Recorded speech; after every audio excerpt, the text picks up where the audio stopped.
your dice, let's roll tonight. All the fun in the spotlight.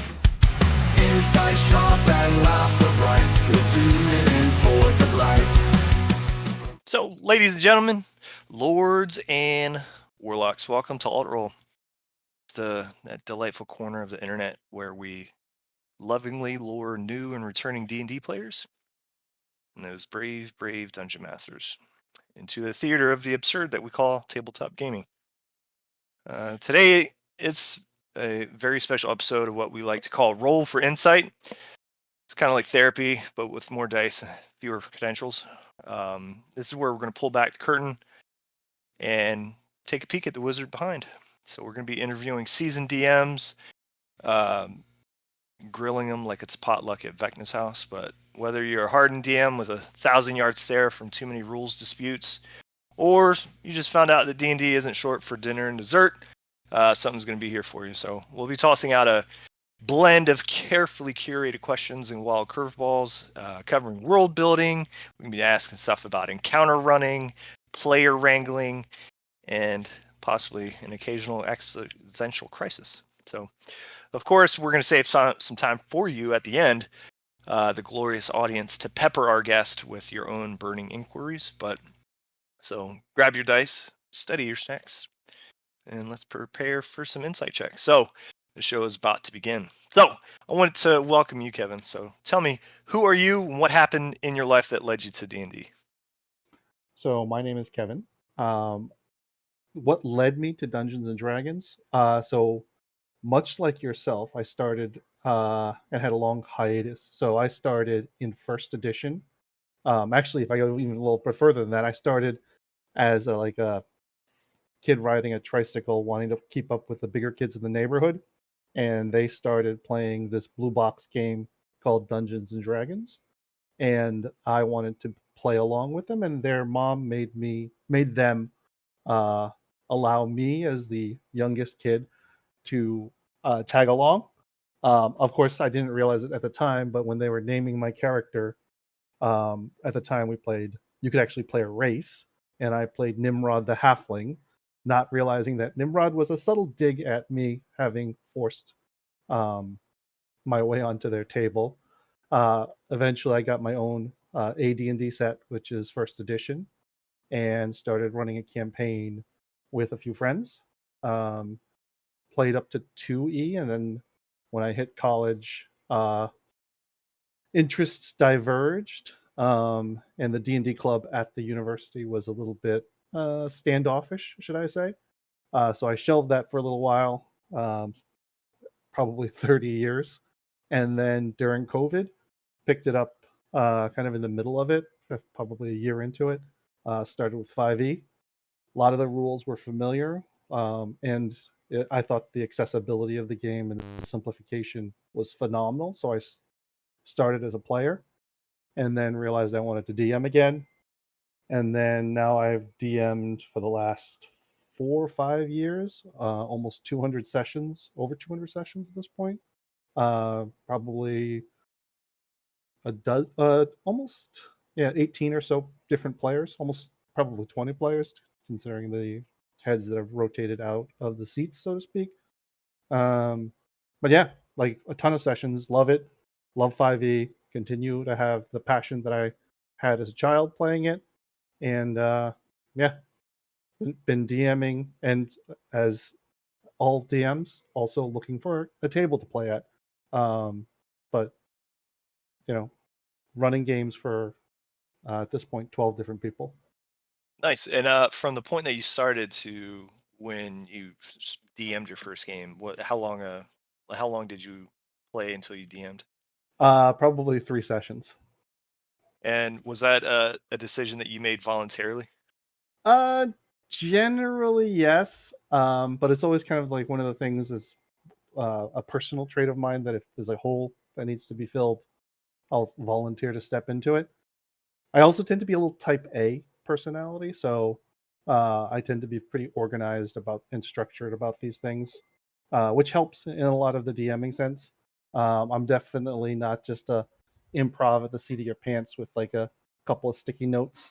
I tend to have a more methodical approach. to running games. Nice. And when you're behind the screen, do you see yourself more as a whimsical storyteller or a strict constable of dice law? Probably a blend of the two. I'd be my wife tells me that I actually giggle when I do play D&D, so there must be some whimsy associated with it. But I do tend to be a more rules as written type of DM.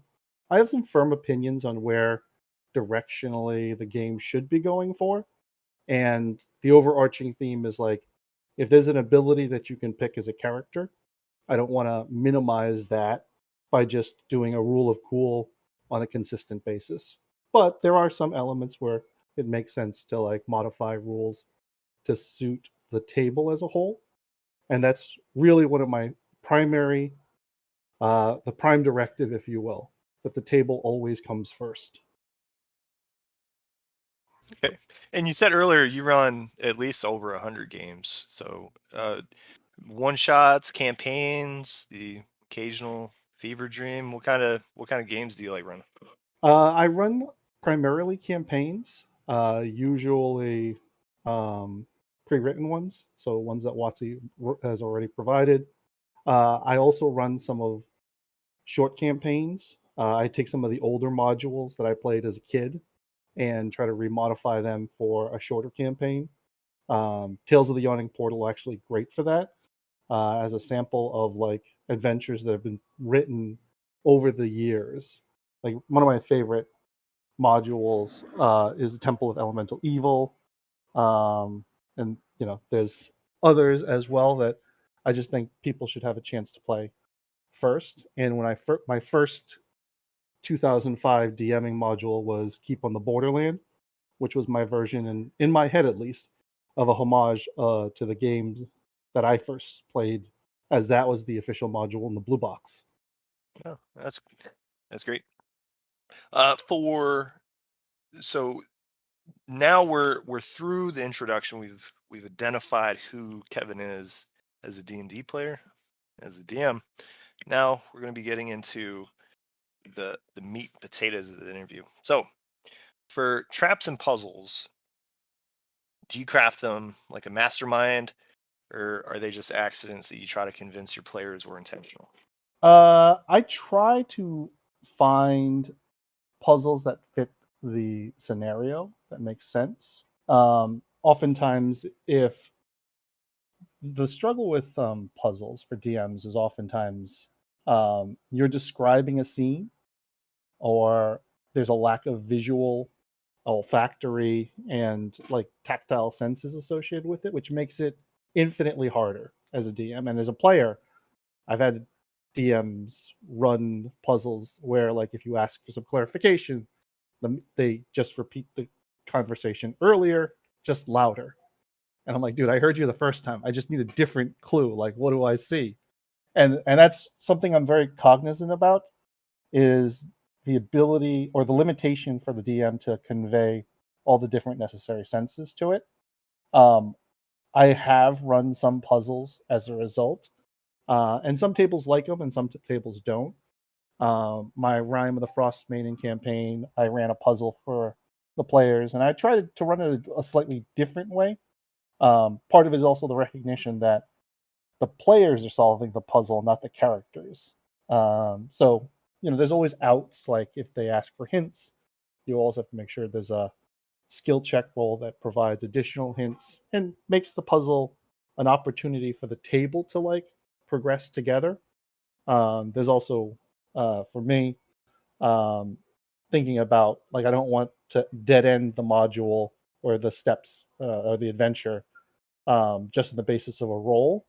So there's always like alternative ways. I think about it like almost like trying to solve a Resident Evil puzzle in the video game, where it's not too hard, but the pieces are all around if they're willing to look for it.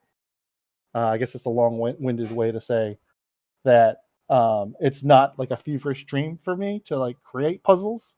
I really want to just provide part of the exploration piece of D&D, which I think sometimes the new modules ignore. No, I agree. And for handling puzzles, one of my favorite things is trying to control meta like not metagaming for puzzles, but like when a player sees something, I try to. It's great when you're playing in person, and now like VTTs are starting to adapt it where you can like whisper to players. How do you handle either something of like you find a scroll and you like do you have like physical not tokens but just like physical items that you actually here's this scroll, do you want to open it? How do you handle metagaming for puzzles? So it depends on the table. I have I have two groups that I'm currently DMing. One is on my Sunday group, and one of them is my Friday group. My Sunday group I have played with now for almost 5 years. So some of the players have been there, like we've been playing since I started picking it up again. Some of them have been my DMs in the past, uh, which makes it like a good like rapport for the table and an understanding of like what the intent is. They also give me good feedback if something isn't working after the fact, and they can be pretty blunt with me because that's their want. um, I give handouts as part of the VTT digital component of it. uh, the best was I've actually found a website that lets you kind of like interact with it on an individual basis. But I do try to give something physical for them to see to help them with the process and not just be reliant on what my description of the visual clues are, which I think helps the process from a puzzle perspective. Yeah, and I usually try to I do that with my groups too. I try to get them involved of like, all right, you see something like this, what is it like, what does it look like to you? And you just mentioned a website. Do you mind if is it something you'd be willing to share what the website is? I found it on Reddit, and there's a link to it. Let me see if I can find it in my clue box. Actually, it was session prepping for tomorrow's campaign, And which I can. if you can't find it right now, we'll still put it in the chat afterwards. But no, that's great because that's great that I'm not the only one doing that. Because it really helps because I trying to portray something that's like something scary. I don't try to say, "Ooh, it's scared." Uh, hey, describe this. How does your character perceive this? Try to get them involved in the olfactory. But no. Um, so this is gonna be the next question. When you introduce, if you do introduce new mechanics, it might be something, maybe a house rule or homebrew. Do you do it gently, like adding a new cat to the household, or do you throw it at the party and see who screams first? So a new approach to something, I let the party know in the beginning of the session that I might try something different. And then when the moment comes, I'll say, okay, this is what is going to happen. And an example of that is last session I did Matt Colville's skill check challenge for the party, and I walked them through the process and what gave them some examples of something that could happen, and gave them some examples of some things they could do, and then I let them turn loose on their kind of description. Paying a particular note to Colville was like, make sure you're very narrative about it. So the test is basically you describe a scenario and you have the players basically go through their character sheets and they can use whatever skill checks they potentially have to try to come to a positive resolution of the situation. And in this case, it was like the sewers are bursting up with poisonous gas into the streets. What are you guys going to do? The most nimble character was like, okay, I'm going to see if I can parkour up using this cart, the wagon nearby, jump onto the rooftop and pull myself up. And I'm like, okay, give me an athletics or an acrobatics check. The barbarian's like, well, there's boarded up buildings here. Is there a way I could smash through the window? And they're all boarded up. And I'm like, okay, yeah, give me an athletics. He's like, no, I want to do it with the crippled player who's like suffering from 2 levels of exhaustion. I want to throw him through the window. And I was like, okay, give me an athletics check. And he fails. So I'm like, okay, the player can take some damage. They're both stuck outside now as a result of this. And then I had like 2 other characters do something different. One was like, I'm going to try to run through the mist and maneuver my way out of it after I take a deep breath. And I'm like, okay, give me a survival check to see if you can spot like a way out of this mess. And sure enough, like they got 3 successes and 2 failures, which allowed them to get past the obstacle without having any ill effects. If one of the 3 had gone the other way, the party would have suffered as a whole. And it was like a nice different narrative kind of commentary. And when I talked to my players about it, I was like, well, what did you guys think? And they're like, it was much better. It was much better than they expected. It worked out that it broke up the monotony of just kind of throwaway combats. And these guys know like that I stick to the 6 to 8 encounters per long rest. And in my previous campaign, they were like, oh yeah, you used to throw like regular fights that had no meaning to it, and it would suck up a lot more time. This was something that broke up the monotony, kind of gave us a chance to look at kind of our character sheets, do different things, and still roll for skill checks to see if we'd be successful as a group. So we were kind of rooting for each other, but also curious to like what kind of outcomes would come out. And like the fact that the barbarian tried to throw the old man through the boarded up window and missed as he was stumbling over the curb, created a funny opportunity. Minimal damage. The guy took like 4 hit points of damage, and they're level 7 at this point. And they had options to use kind of their magical items to burn charges or cast a spell, but they said it was great in terms of breaking up the monotony of what sometimes it's just D&D can be a little bit repetitive. Like if you just roll the dice and then say you take this much damage, roll the dice and say take this much damage. This gave them something different to do and gave them a way to create a storyline and like what they wanted to do and interact with the environment, which was, they said, was a positive thing. And I'll probably continue doing it in lieu of just like straight combat encounters. Yeah, and so you said that was Matt Covell's skill check system, and the way I try to keep it fun for my groups is if they're trying to do something, I'll try to. And I picked up watching a live play on YouTube where they use like, hey, if you want to do this, roll this or this, like athletics or deception. Like so, I try to put it in there of like how they want to play it. And then you give them the opportunity to describe what they want to do too, right? It manifests the description of what you want to do and explain to me why you're using athletics over acrobatics. Now, this is a seasoned crew, so it's something I'm very comfortable, and I let them kind of describe the spells as they manifest as well. But it's not always going to work, right? So I'll give you another example of something that didn't work. Was I tried crit fail tables early in my first campaign, and at the time it worked fine. I had something set up, and one of the rules was like, if you crit fail, you strike your ally, and instead of the enemy. And I'm like, okay, that's not going to be that big a deal considering the crit successes also had a table associated with it. Except there was an incident where the party encountered several owl bears. The owl bears downed one of the characters, so he's unconscious.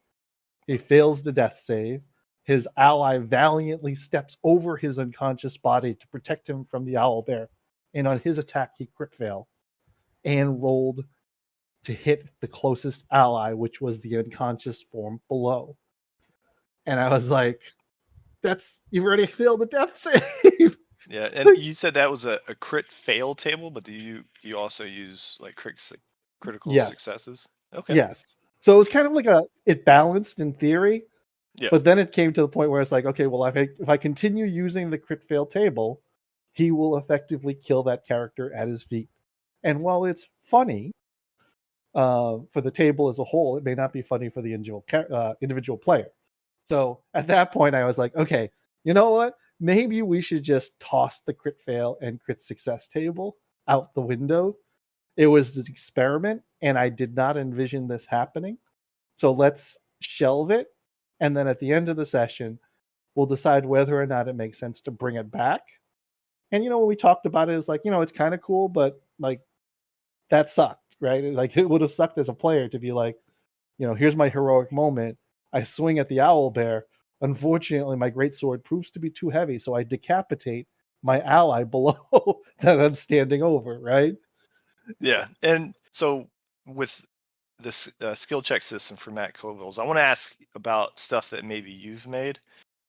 Is homebrew in your repertoire? Do you like to homebrew stuff? So I will homebrew oftentimes magical items for specific characters. They may make requests for me.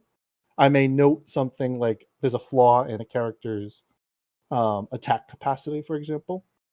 Like I had an artificer in my campaign who um, he was greatly armored, but he never did enough damage for the party. And since he was the frontline tank, I effectively created him gauntlets that allowed him to smite. And how did that work like a charm? Did it blow up in his face? How what? No, it did work like a charm. The other players had to prod him a little bit to use it, but generally, if you're like creating items for characters, players appreciate it, right? It means you're paying attention to their backstory if you tie it in that way, or kind of their tendencies. So I do like homebrewing. I like homebrewing spells. The thing I don't homebrew are subclasses. I may modify one a little bit. I may give you an extra feat here or there, but part of that is it's difficult to balance a 100% homebrewed class or subclass rather between homebrewing a subclass 100% or homebrewing a race 100%. That creates its own challenges, right? So the first thing you're like, well, it makes sense, for example, for a skeleton to be immune to poison and necrotic or whatever else a skeleton would normally be immune to, because a player wants to play a skeleton class, for example, or it's a skeleton race.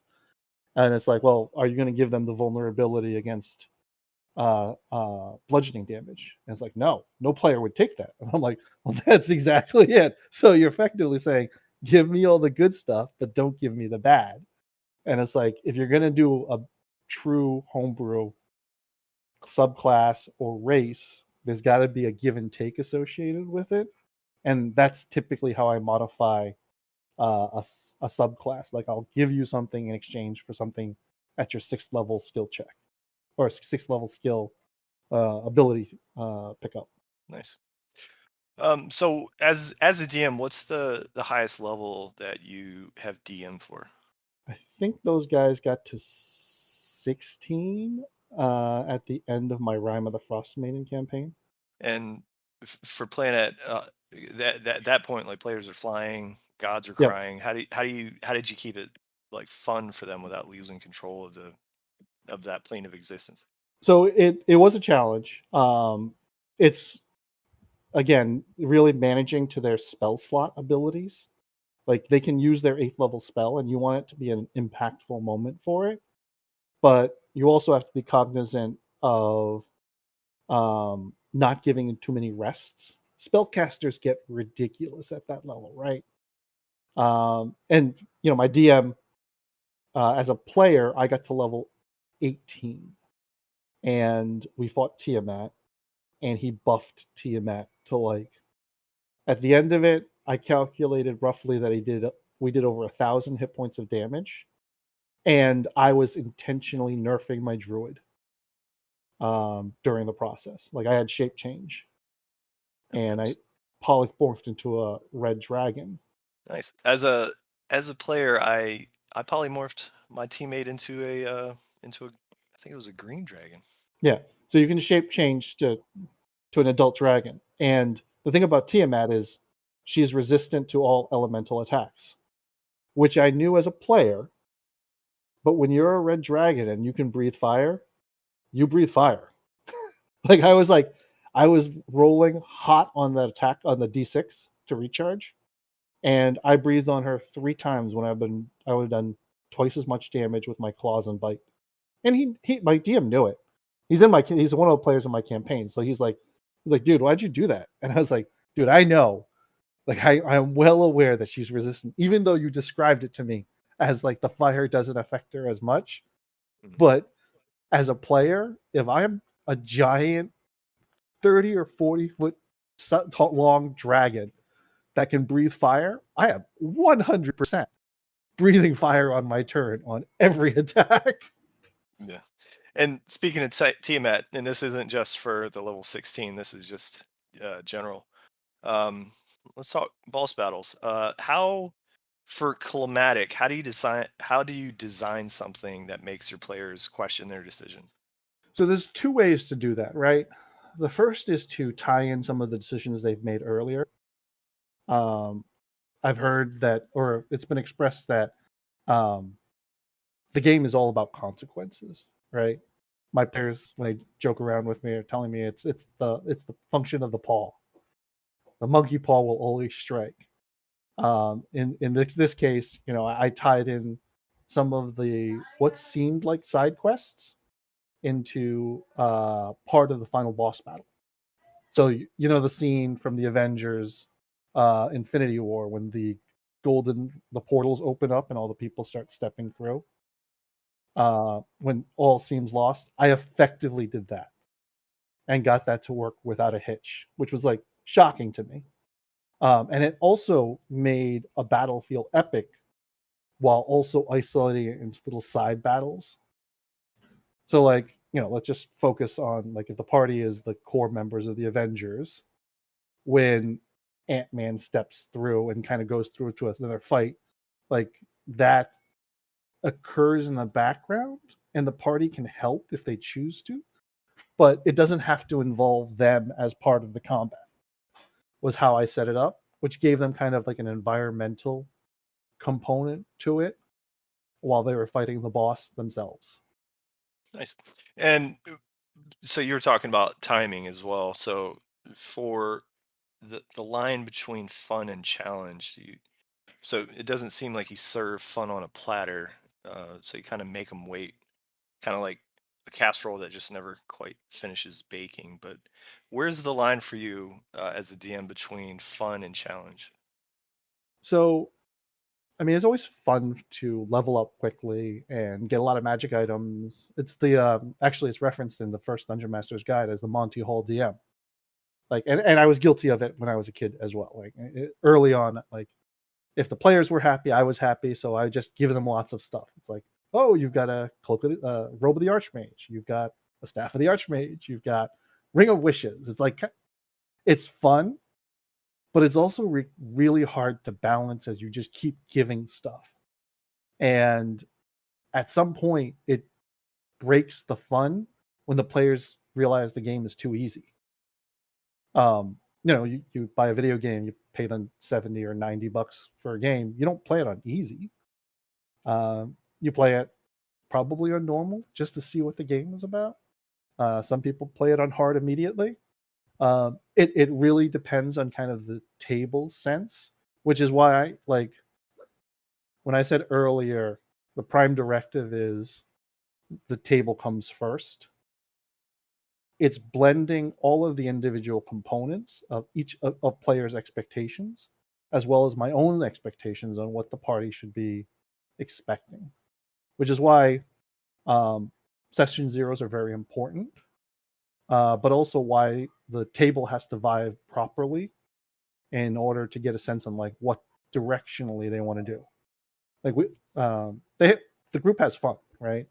Um, they come every week or every other week for 4 hours to hang out and roll dice. Everybody's giving up a sizable chunk of their time, so the expectation is it should be fun for everybody. And that's one of that's why the table always comes first. If the table's not having fun, then there's something wrong. No, that's true. And at your session zeros, um, for either if the game is normal or hard, are you for moral ambiguity? Are you like a heroes must be noble and like have to walk a clear path, or do you let them get a little murky when the stakes are high? I think it depends on the table. I think some people have a very high firm expectation. I don't have that. I've run the Noble Hero campaign. I'm running a darker Grim campaign. Um, when I started, I wanted to make sure everybody picked an alignment and tried to cling to it. But that's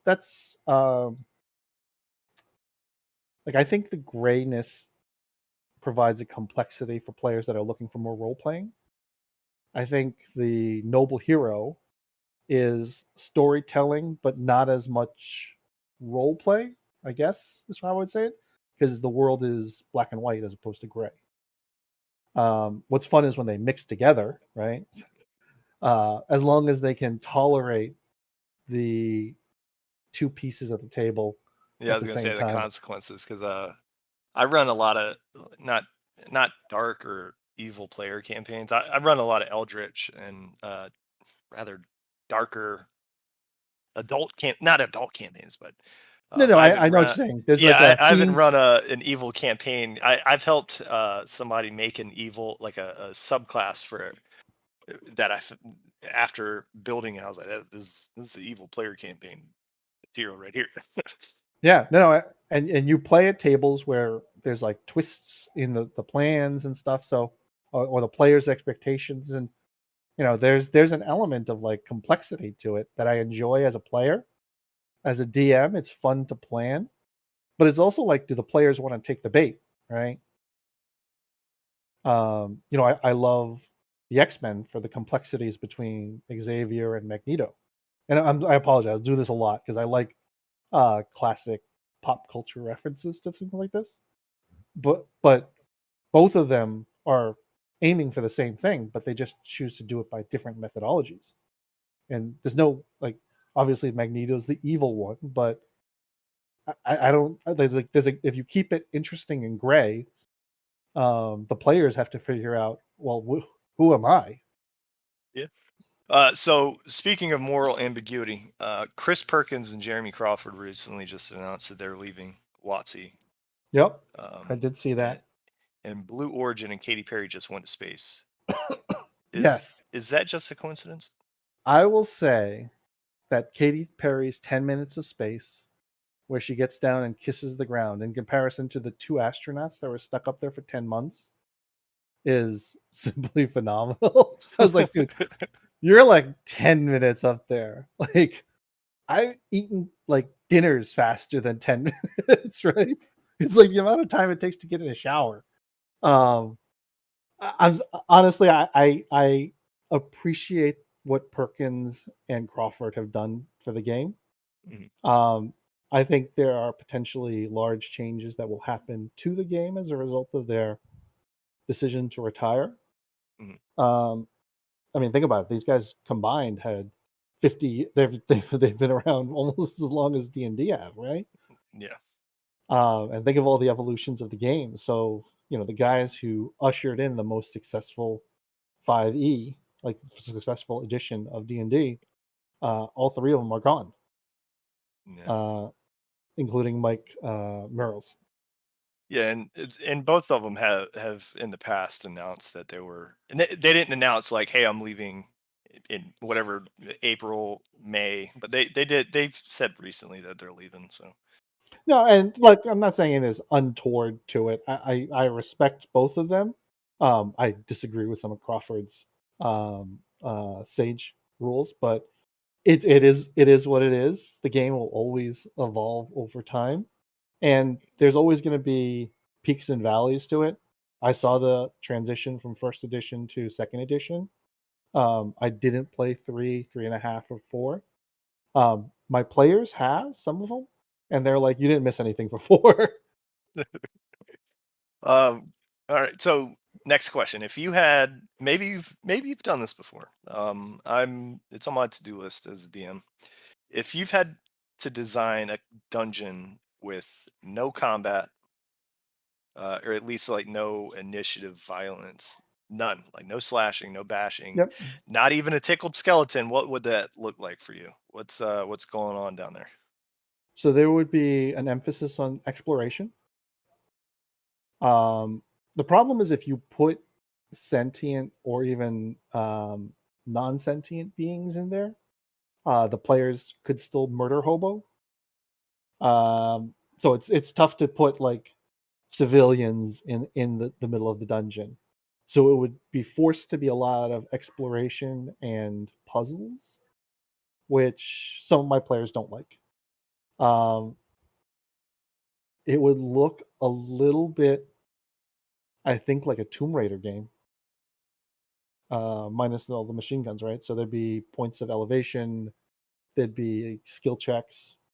One of the dungeons in Keep of the Borderland has a pool with 21 pools of liquid of varying description.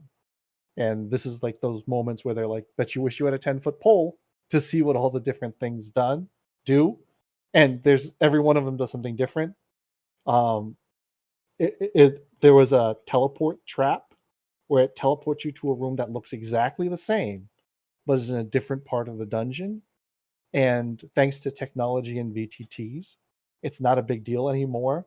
But I can tell you, as the former mapper for the party when I was a kid, it would suck, right? It'd be like, okay, my map is completely wrong because you'd flash into a different part and you're like still mapping from the room you were in. And you'd be like, well, this doesn't make any sense. I can't figure it, like double backs on itself. Yeah.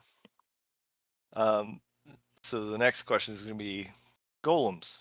We've had clay, stone, flesh, iron, even donut. But if you could make a new one, what material would you use? I would pick bubble wrap, but what would you use? So I've seen an eyeball one, which is kind of gross. I would use cotton candy. I'm like thinking about running Wild Beyond the Witchlight, and there's a carnival sequence there, and I think that's probably what I would create if I had to do a new golem with a material. Nice. Yeah, my most recent golem that I made was it was made of driftwood, and it was hidden in plain sight. It appeared to be like I had it where it was like false. What was it? False appearance. Yep. Player party was walking up a beach, and it was very clear. Like I clearly described it like a giant pile of what is just driftwood, and somebody threw a rock in it, and it's just like golem. Yeah, roll initiative. But So this is the beauty of like VTTs, right? So the description component of it can be minimized by showing them a single picture, right?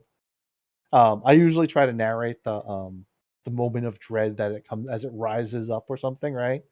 But I could go to online and go search for an image.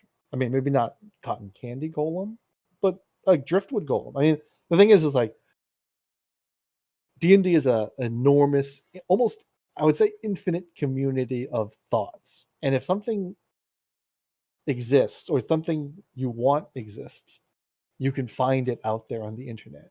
Somebody would have created it at some point somewhere, right? yeah, And that's like the beauty of it. And the other piece of it is like everybody borrows content from everyone else. Like I'm playing Drakenheim, and there's a rattling race. Now I've never played Warhammer 4000, so mm, I'm looking online for like images of like rattling creatures, and I find this race called Skaven, and I'm like, what's a Skaven? And my players are like, oh, you stole that from Warhammer 4000. I was like, what? Or 40,000? I was like, what are you talking about? I was like, yeah, that's like a big race in the game. I'm like, oh, that explains why there were so many of them. yeah, yeah. Because even for something like a cotton candy golem, I feel like I would try to explain it, and then even if I found a picture, they're like, "Oh, it's an insulation golem." Right, exactly. Like you could just find something online, and if not, you could always have like Chat GPT or Mid Journey or any of those other softwares create something for you. Um, the tech component of it is phenomenal. Yeah, and VTT is at least recently the being able to plug into if you're playing. I play mostly on online. I DM for my kids and stuff, but the being able to connect and plug into the game log so you can send images and stuff, and then the whisper concept. Those two are probably my favorite things because just being able to because for me I'll describe something. I had a boss battle based off of Pee Wee Herman. I didn't tell them that until I sent them the picture like 5 minutes later. Yes. um, but yeah, and I'll explain. Yeah, his hair is parted and he has a red tie. He Um, rides a red bicycle around and seems to be yeah, wearing a suit. Yeah, that's phenomenal. I was gonna say I use a lot of Roll 20, and like I set up a whisper function for the players to whisper to each other. It was like very simple. Basically, they just click the button, they click the character, and they whisper to each other. But I had to amend it because I couldn't. It said they were whispering, but I didn't see what they were saying. So as a DM, I'm like, "What are you guys plotting over there?" So I amended my macro to include me as a as the DM, so I would see the coffee as well. And they're like, "Are you reading our messages?" I was like, "Only when you're whispering." Nice. So we're approaching. We got about 15 minutes left. I have before we get to our outro questions, I've got 2 left. So Sure. what what do you do when one of your parties when one of your players wants to split the party up? It's like teen movie horror movie style. They just want to split off. How do you handle that? So it actually happened to me in both sessions this week. Um, Really, it becomes a question of like, it's like the camera in a movie. Who's currently focused going on, but cognizant of making sure the other players are still valuing the opportunity and time. That's not to say that I haven't made that mistake where I would focus on a couple of players in action sequence and not the rest of the party. And it always comes to me in hindsight. I was like, oh crap! I should have figured out a way to balance this to make sure the party is all together involved. In the first case, the party decided to split all the marshals and all the casters into separate portions of it's probably about 150 feet apart from each other. And then they triggered a combat sequence. So for the others, like they realized combat was going and then they were running toward it. It was a perception check. All I needed was one of them to realize it. If not, more would have spilled out. And it gave them kind of an opportunity to learn the dangers of splitting the party. Um, because there's always a risk that if you do that, the party's going to get TPK'd, which is a separate addendum kind of question, I think, how you manage a TPK if it's something that's going to happen. Because ultimately, I've had situations where they could have TPK'd or had a party that could have TPK'd, and I just modified the encounter such that where it would have been killing all of them, they took prisoners, right? And then it creates a jailbreak opportunity or a rescue mission or something along those lines. It's a danger when you split up as a group, and every player knows it. It's one of the written laws, but I can see why it happens as well. And sometimes it makes sense from their perspective on why they're doing it, which is like it's not a tactical video game, is what I would say. Characters make decisions, players make decisions in the role of their characters, and I have to respect the player agency as they're making their choices. I might warn them if they're a newish player and say, you're a little bit far from the others, you could die. And that's part of the game.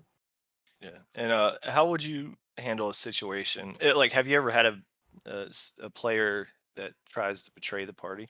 I have. I've been a player in a situation like that, but I've also had players as where I was the DM as well.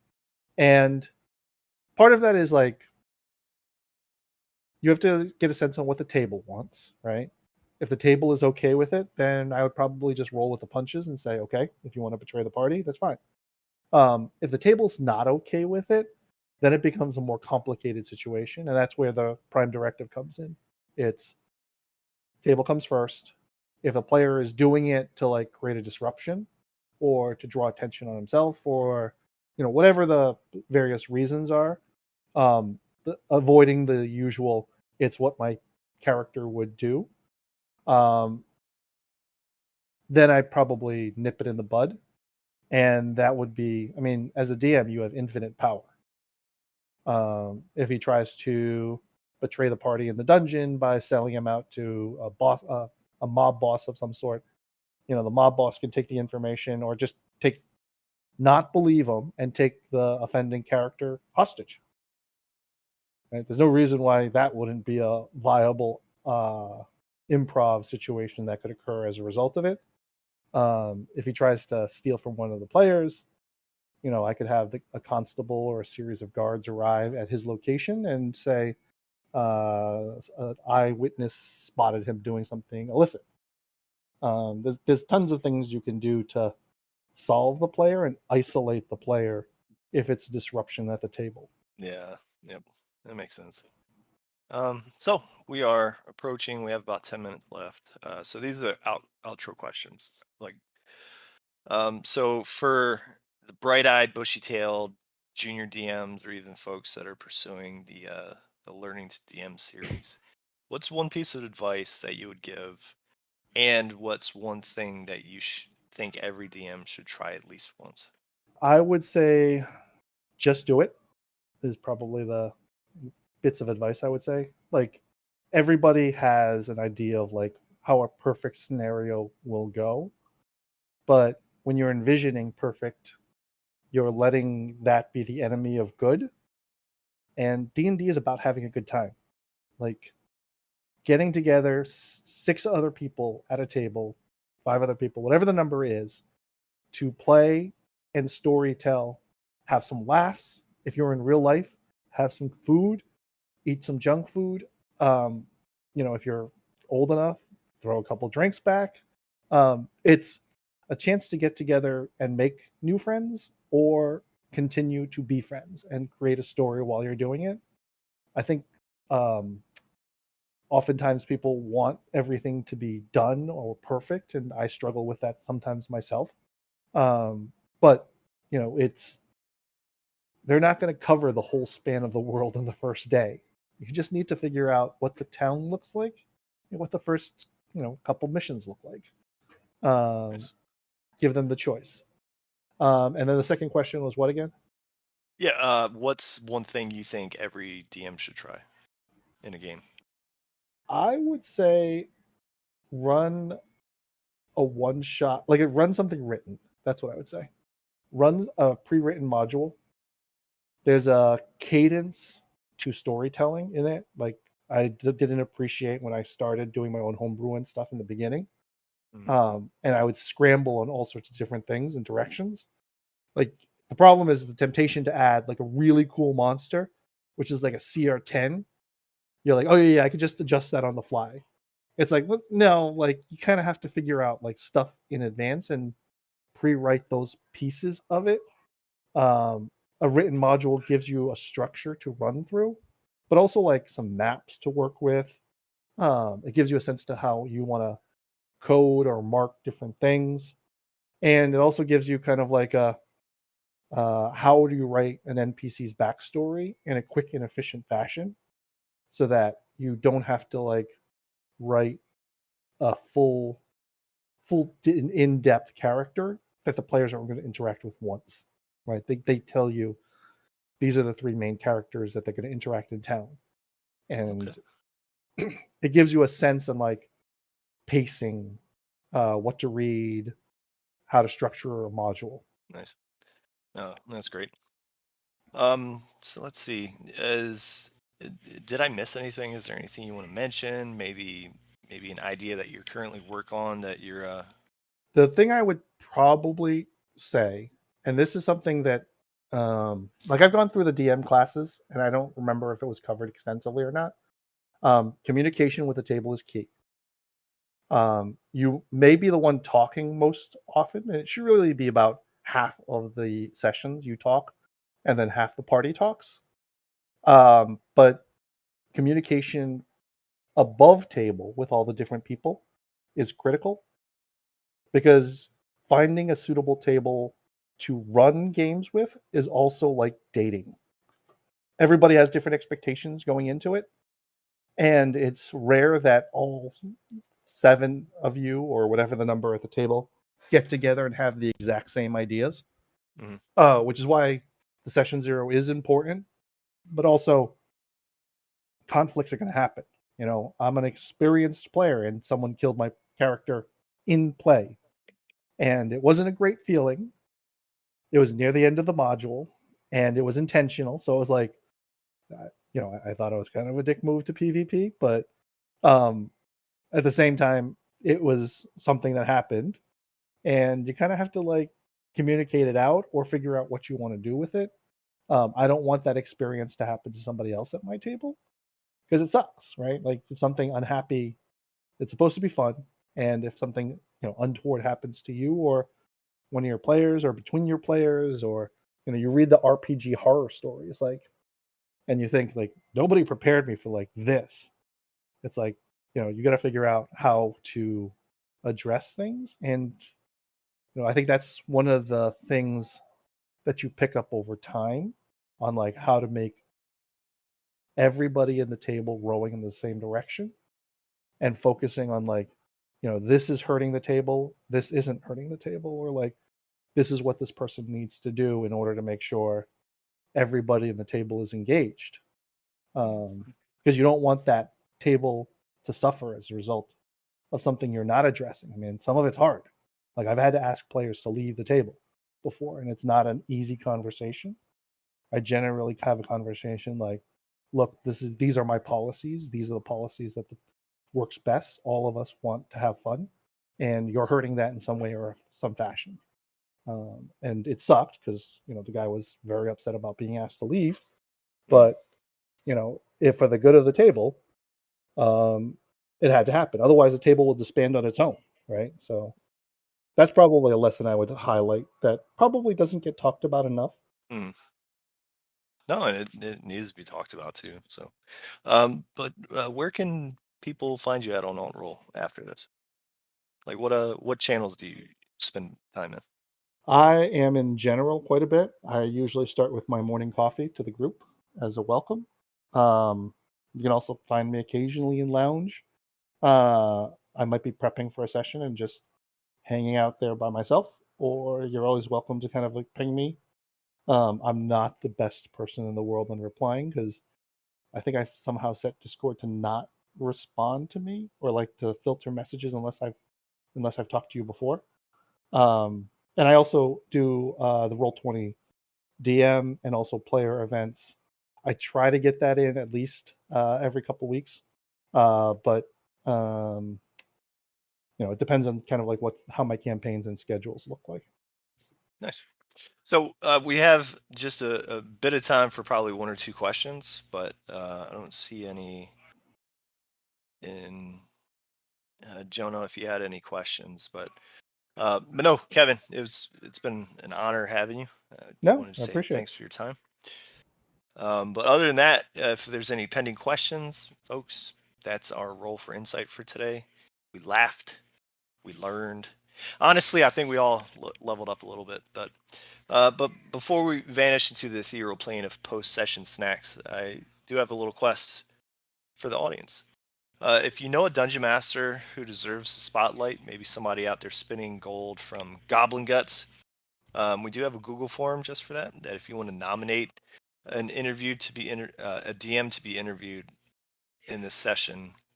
But there's an important detail. If your nominee is not in the server, send an invite to them, like a reluctant NPC, because we need a way to have we have to have a way to contact them. Even if they don't have the GM tags, we'll still try to make it work. But thank you again to our incredible guest, Kevin, our magnificent audience. But until next time, keep your snacks handy, your players curious, and your insight checks high. Thanks for having me. Crack your dice, let's roll tonight. All the fun in the spotlight. Inside sharp and laughter bright. We're tuning in for delight.